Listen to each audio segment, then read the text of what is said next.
Hello viewers, welcome to the IGNOU tech में आप सभी का स्वागत है। व्यूअर्स, तो कैसे हैं आप सब? आई होप कि आप सब अच्छे होंगे। तो आज आप लोगों के बीच फिर से एक नई वीडियो लेके आए हैं जिसमें हम लोग देखने वाले हैं मोस्ट इम्पोर्टेंट क्वेश्चन जिसका सब्जेक्ट कोड है BHDC 108। व्यूअर्स, तो यदि अभी तक आपने हमारे चैनल को सब्सक्राइब नहीं किया है तो प्लीज़ आप हमारे चैनल को सब्सक्राइब कर लीजिए तथा साथ ही साथ PDF प्रोग्राम के लिए टेलीग्राम चैनल को ज्वाइन कर लीजिए द इग्नू टेक। यहाँ से आप सभी को PDF मिल जाएगी। व्यूअर्स, तो टाइम को वेस्ट न करते हुए आइए प्रश्न को देखते हैं। प्रश्न क्या कह रहा है? प्रश्न कह रहा है हिंदी भाषा की विकास यात्रा पर निबंध लिखिए। व्यूअर्स, तो यह प्रश्न हमारा 20 मार्क्स में पूछा जाता है और इस बार पूछे जाने की बहुत ज़्यादा संभावना है। तो आइए देखते हैं हम इसको उत्तर में कैसे लिखेंगे। उत्तर का हेडिंग डाल के लिखेंगे संस्कृत, पाली, प्राकृतिक तथा अपभ्रंश से होता हुआ हिंदी का विकास हुआ है।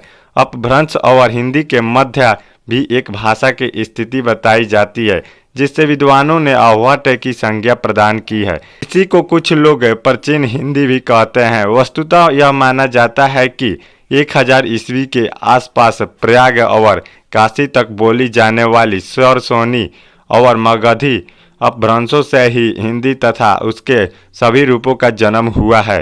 प्राचीन हिंदी पर प्राकृतिक तथा अपभ्रंश का प्रभाव स्पष्ट रूप से दिखाई देता है।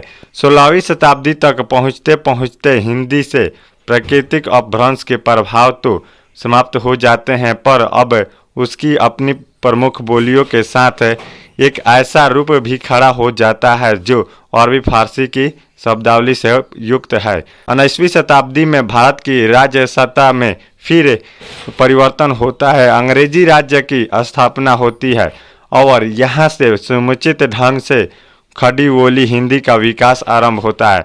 फिर आगे पैराग्राफ चेंज करके लिखेंगे इस प्रकार हिंदी भाषा के विकास की कहानी 1000 ईस्वी के आसपास शुरू होती है और हम इन लगभग 1000 वर्षों के इतिहास का अध्ययन निम्नलिखित 3 चरणों में विभाजित करेंगे। फिर लिखेंगे आगे नंबर 1 पॉइंट में हिंदी का आदिकाल 1000 ईस्वी से 1500 ईस्वी तक। फिर नंबर 2 में हिंदी का मध्यकाल 1500 ईस्वी से 1800 ईस्वी तक। फिर नंबर 3 में हिंदी का आधुनिक काल 1800 ईस्वी से आज तक।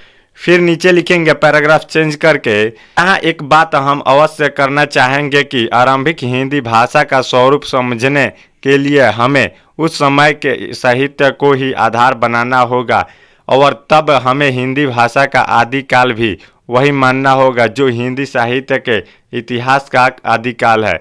फिर आगे लिखेंगे नंबर 1 पॉइंट में हिंदी का आदिकाल। इसमें हमें इस प्रकार से लिखना है आदिकाल के 500 वर्षों में प्राचीन हिंदी के अनेक रूप सामने आ गए। इन्हीं रूपों में से एक रूप डिंगल कहलाया। डिंगल हिंदी का वह रूप है जिसका संबंध राजस्थानी साहित्य से है। डिंगल साहित्य की 2 प्रमुख रचनाओं का उल्लेख साहित्यकारों ने किया है। एक है सिरधर कृत रामनल छंद 1400 ईस्वी के आसपास तथा कलोकल कवि द्वारा रचित ढूला मारुला दुल्हा 1473 ईस्वी। हिंदी का एक दूसरा रूप विकसित हुआ जिसका नाम पिंगल पड़ा। पिंगल वस्तुतः मध्य देश की साहित्य ब्रज भाषा का नाम था। इस काल में हिंदी एक तीसरा रूप और उपलब्ध होता है जिससे कुछ विद्वानों ने हिंदवी की संज्ञा दी है। फिर आगे लिखेंगे पैराग्राफ चेंज करके हिंदी का यह रूप हमें 13वीं शताब्दी के आसपास अमीर सुखरो के साहित्य में दिखाई देता है। यह भाषा डिंगल या अपभ्रंश मिश्रित भाषा के रूप में से भिन्न है। वास्तव में यह भाषा का वह रूप है जो जन सामान्य के बीच उस समय प्रचलित रहा होगा। आदिकाल हिंदी साहित्य के विकास में उस समय उपलब्ध धार्मिक साहित्य जैन, बौद्ध, नाथ, सिद्ध आदि का बड़ा योगदान है। जैन साहित्य की भाषा हिंदी के आदिकालीन स्वरूप का परिचय देती है। फिर आगे लिखेंगे नंबर 2 पॉइंट में हिंदी का मध्यकाल। इसमें हमें इस प्रकार से लिखना है हिंदी के मध्यकाल का समय विद्वानों ने 1500 ईस्वी से 1800 ईस्वी तक लगभग 300 वर्षों का निर्धारित किया है। इस समय तक आते जाते अब हमें हिंदी के स्वरूप में स्थिरता के दर्शन होते हैं और वह आत्मनिर्भर होने लगती है। फ्रांस के जो रूप हिंदी में चले गए थे वे इस समय प्रायः लुप्त हो जाते हैं। हिंदी की 3 प्रमुख बोलियां ब्रज, अवधी और खड़ी बोली भी अब अपना अस्तित्व बना लेती है और विकसित अवस्था में दिखाई देती है। यद्यपि साहित्य के क्षेत्र में हमें ब्रज तथा अवधी की ही प्रधानता मिलती है, पर बोलचाल की भाषा के रूप में खड़ी बोली का वर्चस्व बना रहता है। फिर आगे पैराग्राफ चेंज करके लिखेंगे, उत्तर भारत में इस काल के अधिकांश कवियों ने ब्रज भाषा तथा अवधी को अपने साहित्य की भाषा बनाया। इस काल की महत्वपूर्ण घटना है दक्षिण भारत में जन्मी भक्ति का उत्तर भारत में आना।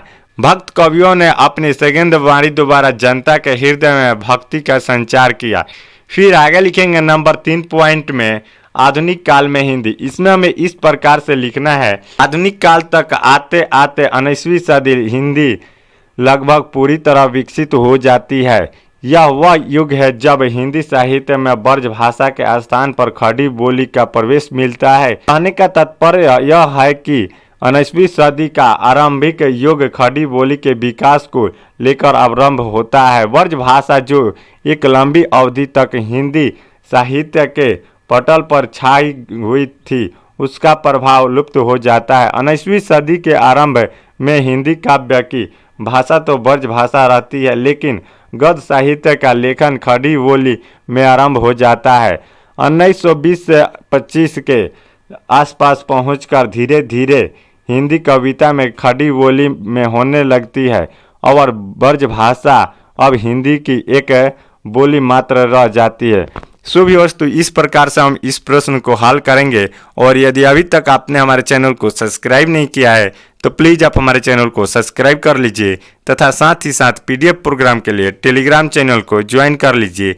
यहाँ से आप सभी को बिल्कुल फ्री पीडीएफ मिल जाएगी। फिर मिलते हैं नेक्स्ट वीडियो में, तब तक के लिए जय हिंद।